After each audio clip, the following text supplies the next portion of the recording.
Internet, prépare-toi pour le conseil ultime. Le seul conseil qui transcende tous les genres, tous les jeux de rôle. Le conseil qui va aider tous les maîtres de jeu, qu'ils soient petits ou grands. Le conseil extrême!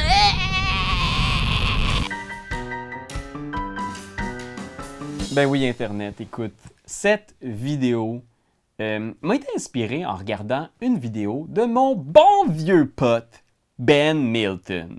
Je dis ça comme si c'était mon meilleur ami. Je l'ai rencontré seulement quelques fois, puis c'était sur YouTube, à travers mes écouteurs. Ben, si t'écoutes la chaîne, je t'aime! Mais non, écoute Internet, c'est un conseil qui, je pense, est le conseil qui va couvrir le plus largement toutes les sphères de l'activité du jeu de rôle. Fait que je pense que, tu sais, si tu as une affaire à garder en tête quand tu joues, parce que ça peut être étourdissant des fois, hein? On se dit comme comment faire les meilleures voix possibles, comment garder le rythme, comment faire des combats toujours plus olé-olé. Mais quand on joue, là, concrètement, là, on est derrière notre écran, on a nos amis qui sont là, on se souvient plus c'est quoi le stat block du feu follet, on capote. Il y a trop d'affaires dans notre cerveau pour garder en tête tous les maudits conseils de jeux de rôle en ligne, fait que il y a un seul conseil, je pense, qui vaut la peine. Puis tu vas voir Internet, une fois que tu vas l'avoir entendu, tu vas être comme, ben oui, certain, c'est sûr, c'est ça qu'il faut que je focus. Puis depuis que j'ai entendu ça, j'y pense tout le temps quand je joue. Mais avant de le révéler, j'aimerais t'inviter à t'abonner, Internet, à la chaîne. Parce qu'on fait tellement de conseils jeux de rôle en tout genre, pour tous les systèmes. On a plein de one-shots où on joue à des jeux de rôle avec mes amis, que ce soit sur YouTube ou sur Patreon. Fait que ça vaut vraiment la peine. Il y a beaucoup de contenu jeux de rôle aussi qui s'en vient sur la chaîne cet hiver, ce printemps. Fait qu'abonne-toi pour découvrir toutes sortes de choses sur Donjons Dragons et autres. Je te remercie beaucoup. Fait que le fameux conseil, je sais pas où Ben a trouvé cet acronyme-là. J'ai cherché beaucoup et j'ai pas été capable de le trouver. Fait que si vous savez, laissez-le en commentaire. Mais il s'est mis à parler beaucoup récemment de TUNIC. T-U-N-I-C. C'est l'acronyme qui veut dire Time Until Next Impactful Choice. Le temps avant le prochain choix qui va avoir de l'impact sur l'histoire. C'est comme la variable qu'il faut que tu gardes en tête, peu importe le jeu auquel tu joues. La réflexion de Ben a débuté, en tout cas dans la vidéo qu'il présentait, beaucoup autour du fait qu'il essayait de trouver c'était quoi le tronc commun à tous les jeux de rôle. Tu sais, parce que c'est vrai que il y a des jeux de rôle vieille école où on va juste explorer des donjons, nos personnages n'ont même pas de nom. Il y a des jeux de rôle super narratifs où on roulera même pas de dés, on va juste raconter ce qui se passe. Fait que c'est dur de dire c'est quoi qu'est-ce qui rassemble tous les jeux de rôle? Qu'est-ce qui fait qu'un jeu de rôle est un jeu de rôle? À l'époque, d'ailleurs, on parlait même pas de jeu de rôle. Hein. Quand l'activité a été créée dans les années 70, jeu de rôle, ça semblait un peu inapproprié pour décrire l'activité parce que les rôles qu'on jouait étaient assez minces. Puis il y avait plein de jeux où on jouait à des rôles. T'sais, même aujourd'hui encore, si vous pensez à des jeux comme Horror Arkham, le jeu de cartes, si vous pensez à, je sais pas moi, Hero Quest, Gloomhaven, on joue des rôles, mais on n'appelle pas ça des jeux de rôle. Fait qu'est-ce qui fait qu'un jeu de rôle est vraiment un jeu de rôle? Il y a de l'aventure, il y a du mystère, du fantastique, de l'imaginaire, mais il y a surtout des choix. Un jeu de rôle, c'est toujours un monde où il y a des solutions multiples. Tu ne vas jamais être plongé dans une situation où il y a un seul et unique choix. Puis quand on se retrouve dans cette situation-là, comme joueur, on n'a pas l'impression de jouer à un jeu de rôle. Je pense que c'est souvent ce qui tue l'activité. Quand on est autour d'une table, qu'on joue, on raconte l'histoire, nanana, puis on réalise soudainement que ça fait longtemps qu'on n'a pas fait de choix. Du genre, personne autour de la table a fait de choix. Le maître de jeu nous a dit ce qui arrivait, puis on réalise, OK, fait que là, dans le fond, on est dans la caverne, puis qu'est-ce qu'il y a là dans la caverne? Dans le fond, il y a juste un tunnel, puis il continue vers le nord. C'est comme, OK, ben là, si le maître de jeu a l'audace de vous dire à ce moment-là, qu'est-ce que vous faites? Oui, je sais que tu pourrais sortir toutes les affaires de ton imaginaire, regarder dans ton sac, parler à tes collègues, mais souvent, on se retrouve, on n'a pas le choix. On n'a pas de choix, il faut faire quelque chose. Ben, on va continuer dans le couloir, je suppose, on n'a pas le choix si on veut sortir. Même chose si on est devant une auberge, puis on est comme, alors votre contact vous a donné rendez-vous dans cette auberge, vous êtes à la porte d'entrée, qu'est-ce que vous faites? C'est comme, ben, on va rentrer dans l'auberge, je suppose. Votre contact est à la table, qu'est-ce que vous faites? Ben, il nous a donné rendez-vous, on va s'asseoir puis on va y parler. Fait que vous voyez, parfois même sans le savoir, puis moi je réalise que je le fais tout le temps, tu comprends? On le fait tous. Inévitablement, analysez votre dernière partie de jeu de rôle, puis réalisez le nombre de fois où on demande à nos joueurs qu'est-ce que vous faites pour réaliser, on a mis la table pour qu'il n'y ait pas de réel choix pour les joueurs. Puis c'est correct. Je veux dire, je veux pas que vous... Ce que vous entendiez ici, c'est qu'il faut toujours qu'il y ait des choix, qu'on ne peut pas imposer certaines choses aux joueurs. Non, pas du tout, tu sais. C'est normal d'avoir des accroches. C'est normal de mettre vos joueurs dans un entonnoir pour aller vers votre préparation. Tout ça, c'est normal.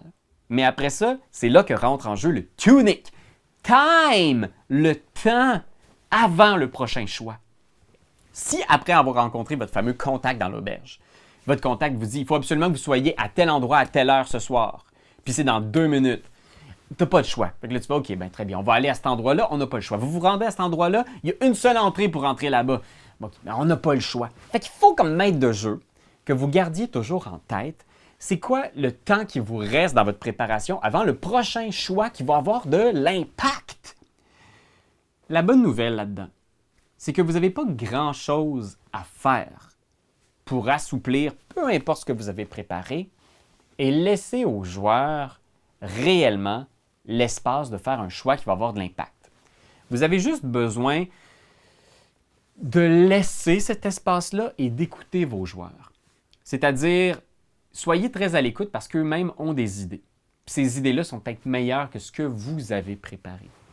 Si vous n'aviez pas pensé au fait qu'il pouvait y avoir différentes entrées à l'auberge, puis qu'un des joueurs fait « Moi, je suis curieux, y a-t-il une fenêtre à l'auberge? Ou y a-t-il une porte en arrière de l'auberge? » Déjà, vous sentez que votre joueur, ce qu'il est en train de vous dire, c'est « J'ai le goût de faire un choix. S'il vous plaît, je peux-tu faire un choix différent? Je sais que tu veux que je rentre par la porte principale, mais j'ai comme eu une idée. » C'est tellement simple. Ça ne vous demande pas plus de temps de préparation. Vous n'avez pas besoin d'écouter un masterclass pour ça. Vous n'avez pas besoin de faire une battle map ou d'acheter un module, un supplément. Faites juste l'écouter puis dire « Ah ouais, il y a une fenêtre, je suppose. Embarquez là-dedans. » Vous ne l'avez pas préparé, je le sais. Mais là, soudainement, le joueur a fait un choix qui a de l'impact. Parce que là, il regarde par la fenêtre et il fait « Est-ce que je peux voir notre contact dans l'auberge? Qu'est-ce qu'il fait? » Vous voyez le contact. Puis vous voyez, il est en train de parler dans une boule de cristal. J'ai inventé ça, là. Je sais pas, là, mon Internet. Là. Je jazz avec mon joueur. Et là, soudainement, dans sa tête, ce qui se passe à votre joueur, c'est qu'il fait J'ai décidé de regarder par la fenêtre, puis j'ai découvert de quoi mon choix a eu de l'impact. J'ai eu une information privilégiée. Notre contact est en train de parler avec une boule de cristal. À qui il parle? Un commanditaire secret? Le gros méchant que vous essayez d'affronter? Est-ce que c'est un traître? Est-ce qu'il y a des objets magiques? C'est un magicien? Tout ça est possible. Tu vas voir, les joueurs, s'ils sentent qu'ils ont cet espace-là, ils vont naturellement faire des choix. Le plus tu leur donnes l'impression qu'ils n'ont pas cet espace-là, le moins ils vont en faire. Fait que si vos joueurs font, je sais pas, je regarde les murs, il n'y aurait pas comme une façon de voir s'il n'y a pas une fissure dans laquelle je pourrais m'immiscer ou... Le joueur, il est en train de se débattre pour faire un choix. Laisse-lui cet espace-là. Puis il fait, oui, c'est quoi? Tu vois même un petit ruissellement qui laisse croire que dans cette petite faille, trop petite pour que tu puisses t'y faufiler, il y a peut-être une rivière souterraine. Puis il y a une faille qui commence à se créer naturellement. Peut-être qu'il est possible d'ouvrir ce passage, mais ça se peut que ça inonde le tunnel de la rivière souterraine. Qui sait? Il faudrait peut-être l'essayer. Je te laisse le choix, Montana. Tu vois, il n'y a rien de ça que j'ai préparé. Tout ça vient du fait que j'ai écouté mon joueur, puis j'ai laissé l'espace pour faire un choix. Un choix, puis moi, j'ai le choix d'écouter mes joueurs ou de leur imposer toute ma préparation rigide. Mais qu'est-ce que tu veux? Je pense que c'est le meilleur conseil que vous pouvez avoir, peu importe le système. Science-fiction, jeu d'enquête, jeu de combat tactique, n'hésitez pas à garder en tête c'est quand la prochaine fois que mes joueurs vont avoir un choix valide à faire. Puis je sais que moi, je suis à l'aise en impro. Puis je sais qu'il y en a certains parmi vous qui vont dire « Ouais, mais moi, Pierre-Louis, j'ai pas cette souplesse-là, je suis pas aussi à l'aise en impro. » Bien, à ce moment-là, c'est à la préparation qu'il faut que vous vous posiez cette question-là. Il n'y a pas de honte à se préparer puis à avoir besoin de faire comme 2 heures de préparation puis de notes pour arriver à votre partie prêt et vous sentir que vous êtes prêt à être un maître de jeu. C'est bien correct. Mais à ce moment-là, dans votre préparation, posez-vous la question, c'est quand le prochain choix là-dedans que mes joueurs vont faire? Puis la meilleure façon de faire ça, c'est un donjon. Parce qu'un donjon, je le sais que le jeu de rôle vieille école a peut-être mauvaise presse. On dit souvent qu'on se faisait railroader dans un donjon, mais non! Non! Un donjon, c'est la meilleure façon d'être souple, d'avoir des choix comme joueur. Parce que tu rentres dans un couloir, puis là, est-ce que tu vas à gauche ou à droite? Tu as déjà un choix. Chaque porte, c'est est-ce que tu défonces la porte? Est-ce que tu regardes s'il y a des pièges? Il y a un trou devant toi, tu sautes par-dessus, tu mets une corde. Tout ça, c'est des choix. Un donjon, là, c'est la façon la plus simple d'assurer que vos joueurs ont des choix valides à faire. Fait que si vous préparez quoi que ce soit d'autre qu'un donjon, gardez la même souplesse d'esprit. Mon histoire là, de loup-garou caché dans la ville, est-ce qu'il y a le même genre de souplesse? Est-ce que les joueurs peuvent aller à l'église ou à l'auberge? Est-ce qu'ils peuvent aller voir le maire ou est-ce qu'ils peuvent aller voir le fossoyeur du cimetière? Il faut avoir la même richesse de propositions. Si c'est ce que vous avez besoin pour vous sentir prêt, vous préparez beaucoup, gardez ça en tête, le temps avant le prochain choix. Fait que faites vos histoires, qu'elles soient science-fiction, enquête ou autres, comme un donjon, avec des chemins qui vont à gauche, des chemins qui vont à droite, puis des chemins qui mènent dans une espèce de bouche de démons qui vont vous désintégrer. Fait que voilà Internet, c'était le conseil ultime. J'espère que c'était pas trop underwhelming. Puis si ça l'était, hey! C'est un bon conseil! Si vous voulez d'autres bons conseils comme ça, je vous suggère d'aller voir notre page itch.io. Vous allez trouver toutes sortes de petits documents pour vous aider à rouler votre partie de jeu de rôle et un masterclass sur comment être un maître de jeu.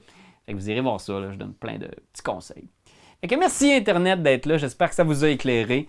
Puis on se retrouve très bientôt pour un autre conseil tout aussi extrême.